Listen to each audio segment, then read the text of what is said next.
All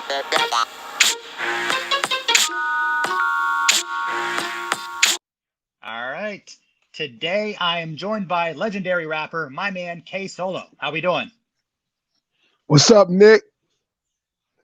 Not too much, not too much. I really appreciate your time. Oh, thank you, man. Thanks for having me, man. Of course.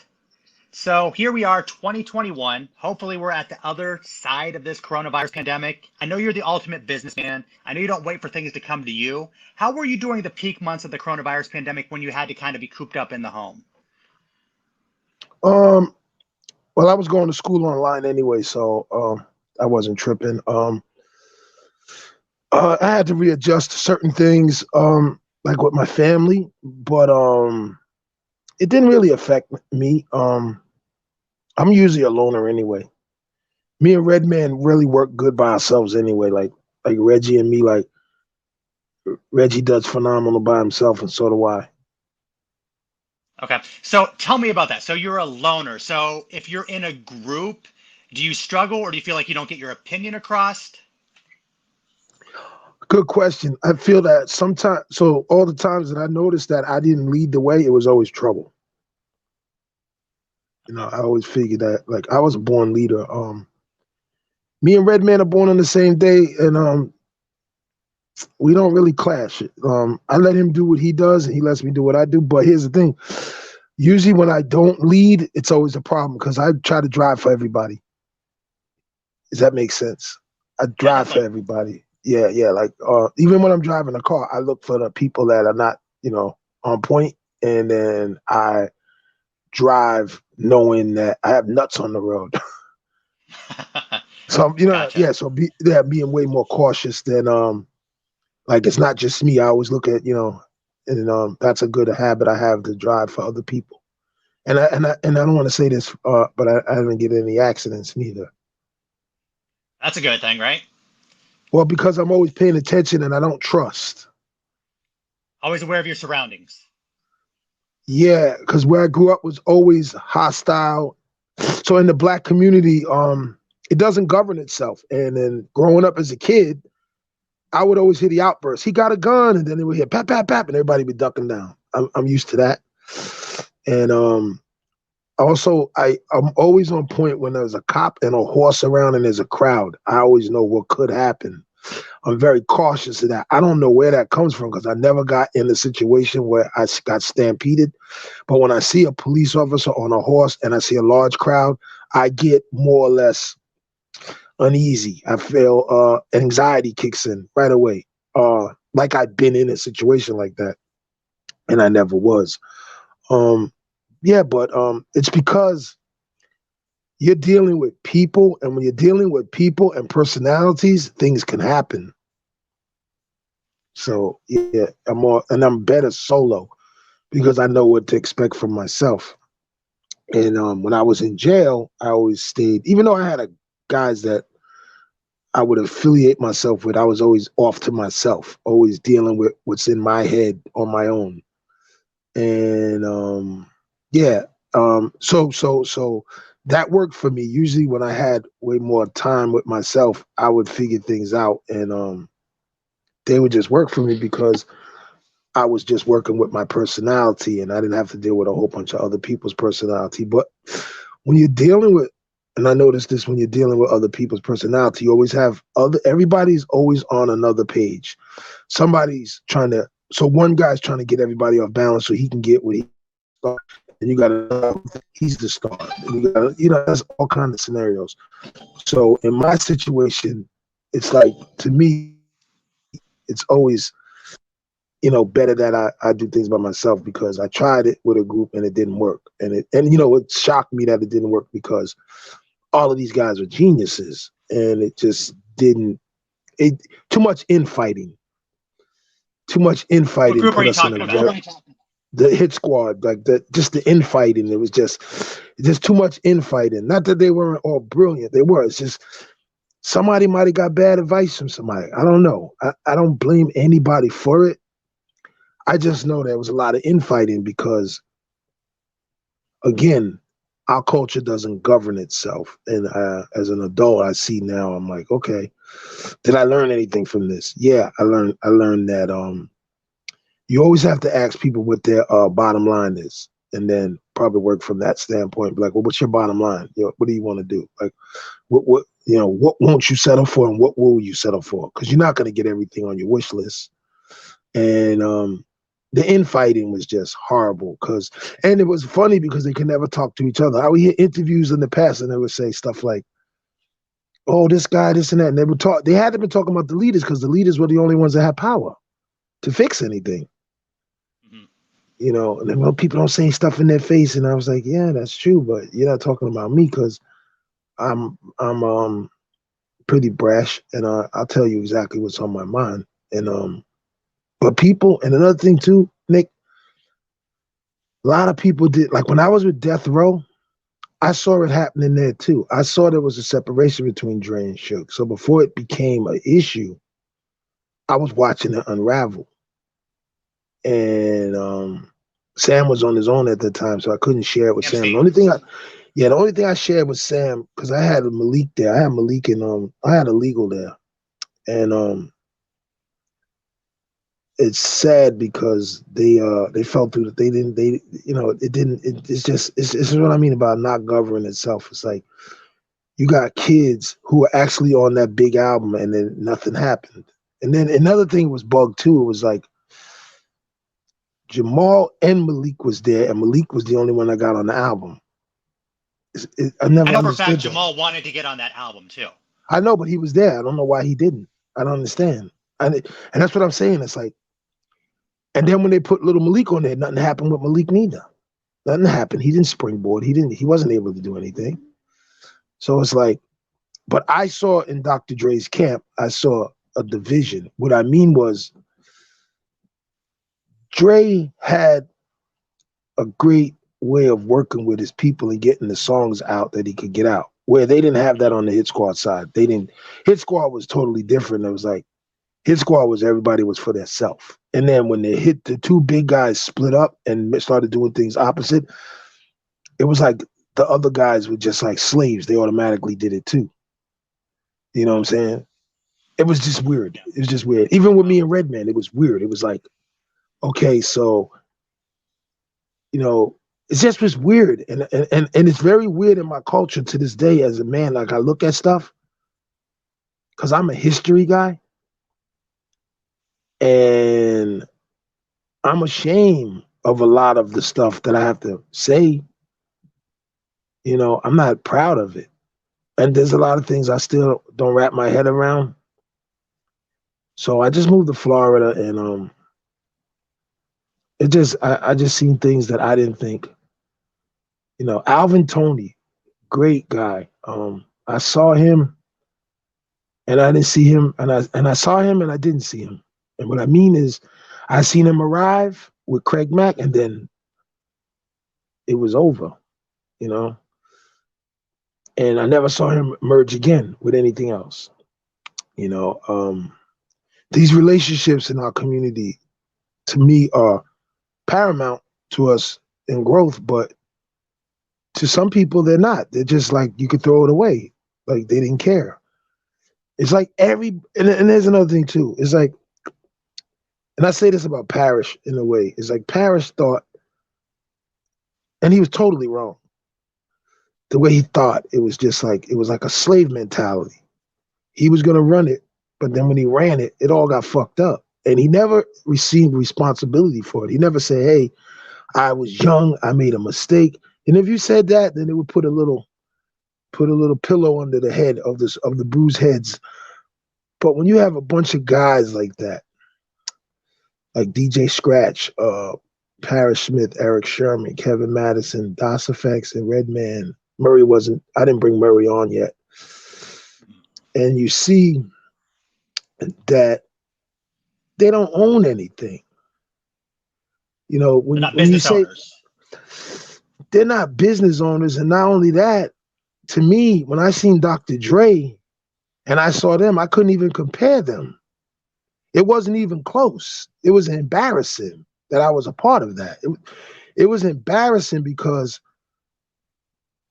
you know, what do they own right now? Do they even own EPMD Records? It's like, and I'm not saying it in a bad way. I'm saying it No, in no, a no. way of, I'm saying it in a way because I had to learn on my own. Like I had to look at it for what I looked at it for, and I had to say, wow, this is not really what you thought it was. I mean, somebody was gassing a 12-inch because you saw the hit records and you saw all the fluff. And then when you look behind the curtain, like the Wizard of Oz, they didn't own anything. Gotcha. So you're not trying to be disparaging to anybody, but to kind of give it an example, Master P has a clothing line. He has an energy drink. He had No Limit Records. EPMD, with all due respect to them, great group. They didn't really own anything, is what you're saying. But you're not trying to be rude or talk smack on them necessarily. And that's what people, and that's enough in our community. Like we can't even be truthful in our community because it's took as you're disrespecting. And I'm not being disrespectful. I think they were very talented guys that came in the game, but I don't think they had the best advice. I think Who would have somebody gave them bad put, advice? I'm sorry for cutting you off. Who would have given them bad advice? it could have been anybody. Could have been a brother, could have been a pop, it could have been a mom. I don't know. But Okay. whoever gave him the advice, gave him bad advice because think about the nucleus. Okay, so and I know the workings of them. Okay, so if Eric's doing the music and he's doing the business, you have a nucleus. And if it gets better, right? And it gets better, and like I discovered Ratwalla, and it gets better. Ratwalla did a Ratwalla got a Grammy, but it wasn't in his name. Ratwalla did Reservoir Dogs, and Eric Sherman got the credit for it, but it was Ratwalla beat.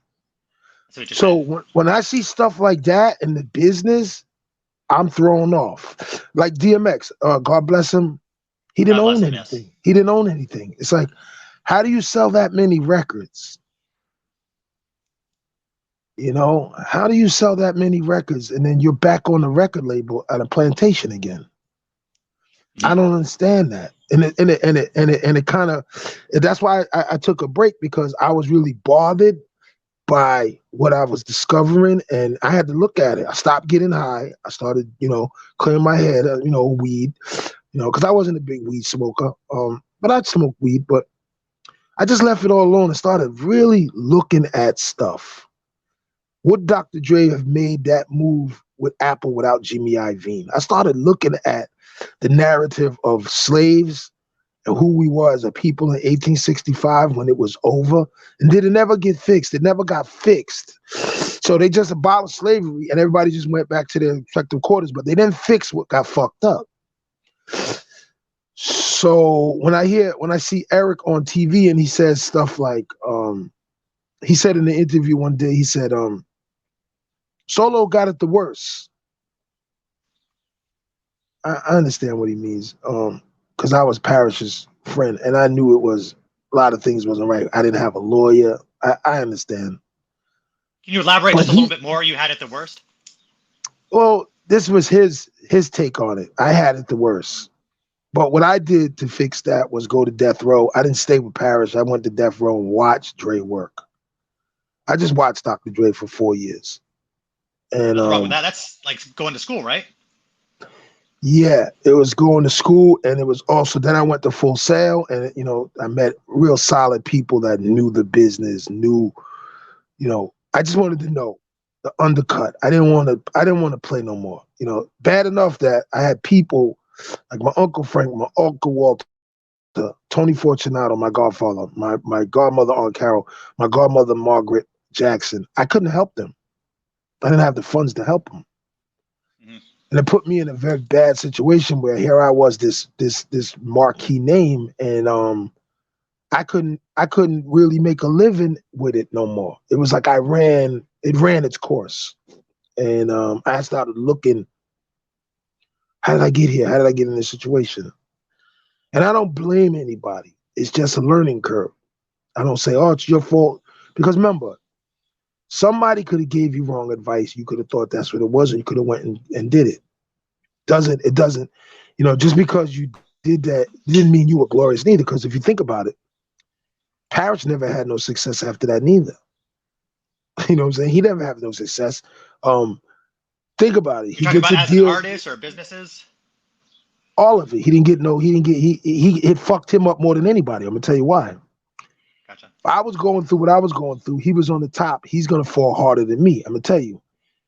So you have a deal with K Solo by yourself, not with your partner, which you could have split 50-50, 25-25 to make it solid.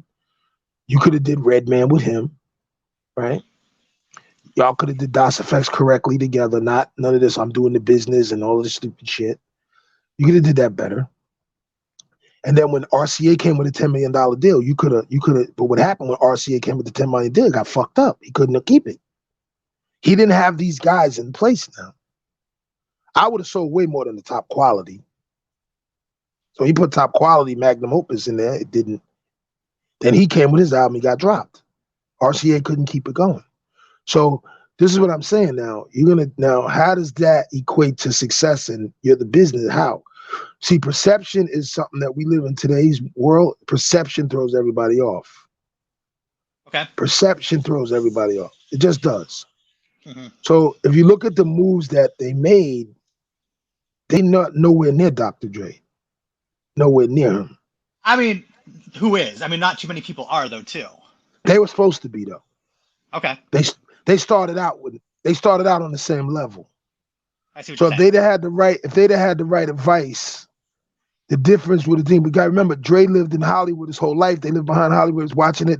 They know. So even though Dre didn't know what Cube knew, Dre got smart later, and he Sure. picked up on it when he got picked because I lived with him, and we would have conversations, me, him, and Sam. And another thing I want to say too, if I bring you Sam Snead, and they didn't use Sam Snead to no degree, but he worked on my album and he didn't get paid for it. Right there, you knew something was wrong. Hmm. And then he said to me, he started an argument over it, and I knew that I couldn't. I said, okay, this is not going to work out. I went with Dr. Dre. I knew that because I said, well, you should pay him because you're going to have the publishing money. You're going to still get some money, but pay him to do the album. He said, I'm not paying him nothing. So I knew he was crazy right there. I said, this guy's crazy. He don't understand. He either got bad advice, because people get bad advice and you go with it. It's like America. They gave black people so many headaches. And black people had to love America till they got it right. You understand? Sure. Absolutely. So that's the situation I was in. I had to still embrace somebody that discovered me, but he didn't have no clue when it come to. He didn't have no clue because think about it. His reign of terror stopped after him and the Hit Squad broke up. So something happened, and they had to go back because they lost too much shit. They had to go back. So same way you did that, you should apologize to the other people that followed you in your wrong steps and they were off. An apology can go a long ways, by the way. Of course. But here's the thing. When you got guys that are BSing and trying to bullshit each other and try to, like, in other words, cover it, it doesn't always go wrong because it doesn't always go right because there's some people, they won't give you the chance to even try to bullshit them. They're already off to the races. Like they already know what the end result is. And then when you try to repair other artists in that situation, like, regroup, it's never going to work again because the first foundation got crushed. And K Solo, DOS Effects, and Redman were the like pinnacle groups. Like they were like the guys that you're going to get and they're going to take off. And then you got to remember too, and I couldn't fight with these guys. I had an issue with DMX floating around. And then when DMX came from nowhere to Def Jam and they got put off Def Jam, I didn't want to deal with it no more. Because I see. I would have did it differently than them. To me, they totally desecrated. Swiss Beats did his first beat was the Rough Rider anthem. How does he outproduce Eric Sherman? True. That early on, yeah. Because these guys are inside fighting each other. So everybody that wanted their position, see what I'm saying? And that's why I'm saying I don't have the patience to have this with these guys because to have that kind of mindset like I do, that I can see it coming, just like in boxing, I can see it coming. I know what to do when the right hand's coming. I know how to, you know what I'm saying? I saw this and I was like, oh shit. And let it happen because that's gonna be the only lesson they're gonna understand. If you just walk off with Dr. Dre, Hmm.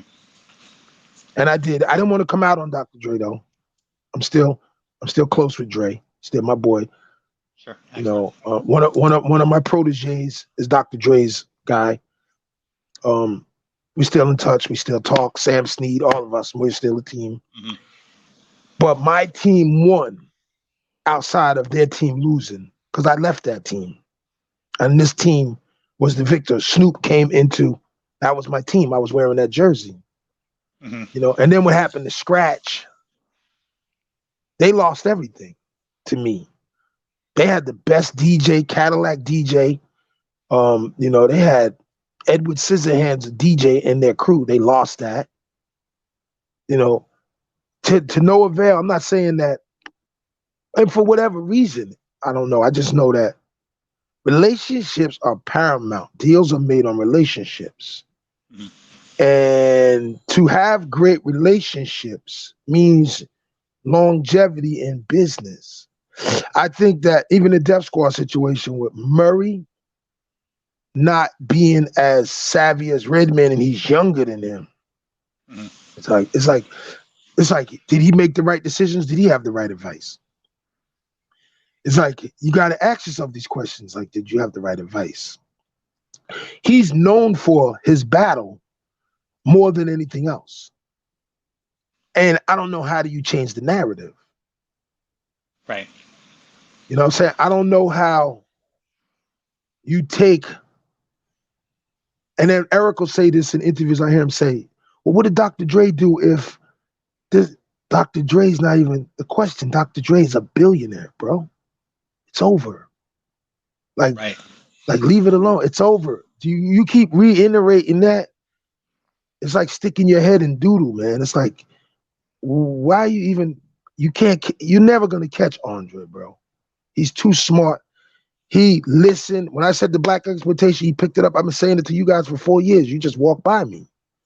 Hmm. So, you know, Sam Snead, like he did some great things too. He came from your foundation.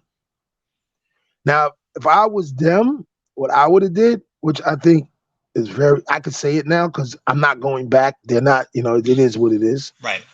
Um, I would have made EPMD Records an independent record label. And I would have had all my guys on that. Hmm. That's just what I would have did. Because at the end of the day, when you look at you giving Atlantic and them your groups, and Sylvia Rome and them did not honor that. They didn't. Dr. Effects went double platinum. There's no way Dr. Effects' career was supposed to go like that. And for these guys who are not even, they're not rap people. Atlantic Records is not rap people. They had us in the office with people that do jazz. Like we was like, you know, and I mean, we could have went to Def Jam and sold millions. But see, at this time, he had something against Def Jam, Parrish. He had something he wanted to do his own thing. Hmm. Or he figured the money he was going to get was the only key that he was going to be. Let me just get this money in my 50%. I don't care. If these guys don't blow, that's cool. I got this. I don't know.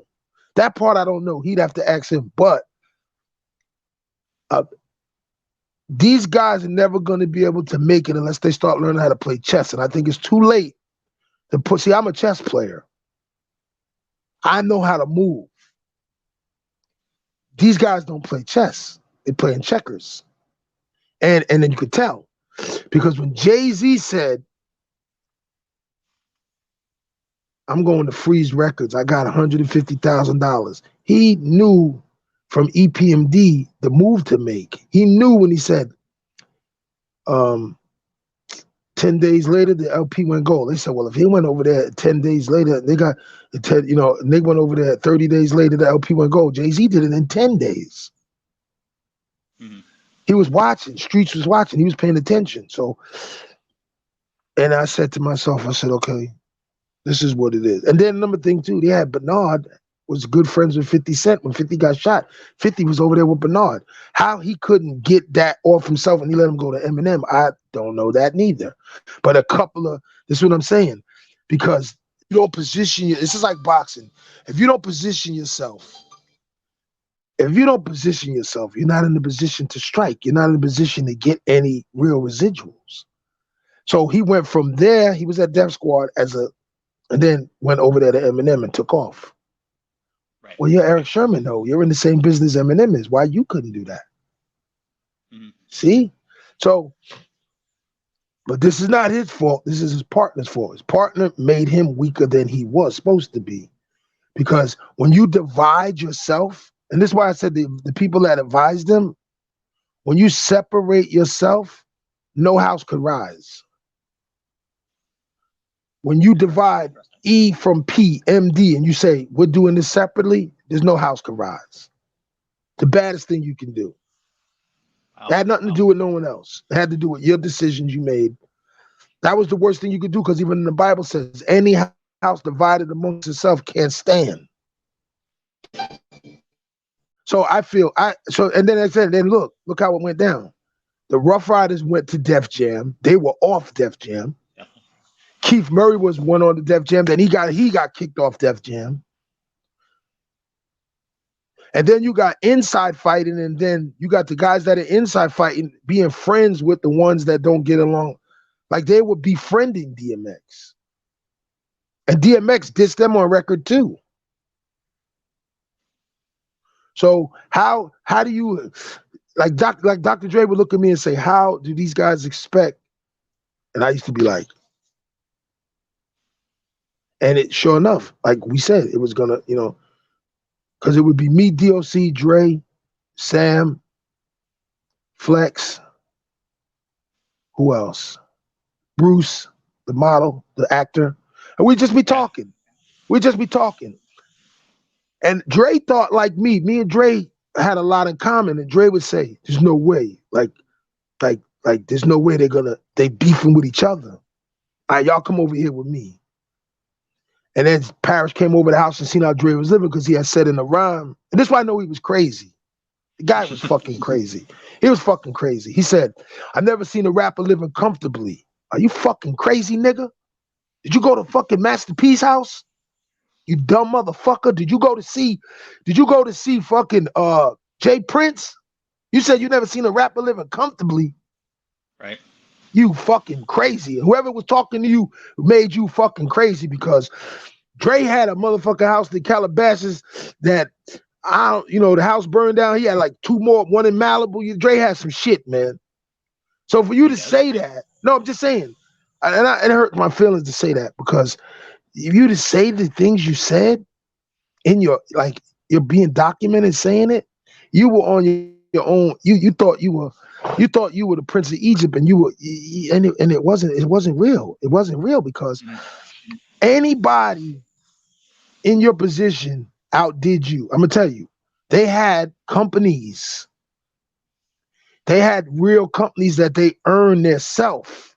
They didn't go to the corporation and say, yo, we want to sign we want to get on your plantation. They had their own sweat equity. So when you say that out of your mouth and you say, you never heard a rapper living, I was like, wow. I'm just saying, and they believed it. And they believed it in their own mouth. They believed it came out their mouth. And that's why God say, be careful what comes out your mouth. Be careful what you say out your mouth, because you just can't say things that ain't true. And there was a whole bunch of rappers living comfortably that had good sense, that suffered and seen their parents not have nothing that came with it. Jay Prince was one of them. Jay Prince owned Rap A Lot Records right now. He's sitting on a big farm out there in Texas, and he owns that. Let me tell you something. Not only did Jay Prince own that, Def Jam respected him so much they gave Face Def Jam South. Wow. So I'm saying, yes, and this is what I'm saying. The same guys that were saying all this stuff about business, this and that, Rough Riders had a better business venture than you. because they had a record label that they own connected to the label. So if you're so good at this thing you're saying business, why did you just sign to Def Jam directly and not have EPMD Records as your vehicle to carry you? Mm-hmm. See, that's what I'm saying, and that's what I'm saying. And I went back to school and I learned, and then I started looking at the contracts and stuff, and I seen it was a slavery deal, and that's sad to say it because you look up to these people and you're like, yo, and then you looking back, it's like the Wizard of Oz. They're little men behind a curtain. They're not. They're not that. They're not who you think they are. There's no equity. There's no equity. How can it be? How can it be the little deal you did, that little shit you did that fucked your whole shit up? Was it worth it? You got to look at it. And I don't complain. You know why? Because I got kids. I got steaks on another grill. It's okay. I don't give a fuck. It doesn't make me no difference. Just like I said, you expect me to fight them, fight these guys, fight this one. All at one time, I just sat down, man. I ain't give a fuck. I just was like, you know what? There's nothing I can do. Everybody's fighting. Different kind of fight. No, I'm seriously, different kind of fight. And then Murray gets in the interview, which was beautiful. See, I put Keith Murray in. Me and Keith Murray really never got along. He was never like from my, he was more my competition, and we had not beef, but my crew and his crew are not the same crew. So it's competition. Yeah. So you guys never got on good terms, you and Murray? Not that we were on bad terms. I never really was somebody that looked at him like he was somebody that was gonna. I knew exactly he being in there because I handpicked him. I gave him to Eric because Eric needed somebody. I seen this. I said, let me put him over there. Now, in the event that anything happens about me, he don't like me enough that he's gonna blurt it out, and he did. He did exactly what I needed him to do. He got in the interview and said, I broke them up. And I was like, oh, okay. So that means he's hearing it from his superiors, right? And I didn't give a fuck what he meant. You know what I'm saying? I didn't care what he said. I just knew where it came from. And that's all I needed to hear. I was like, all right, cool. So I don't have to, invest any more.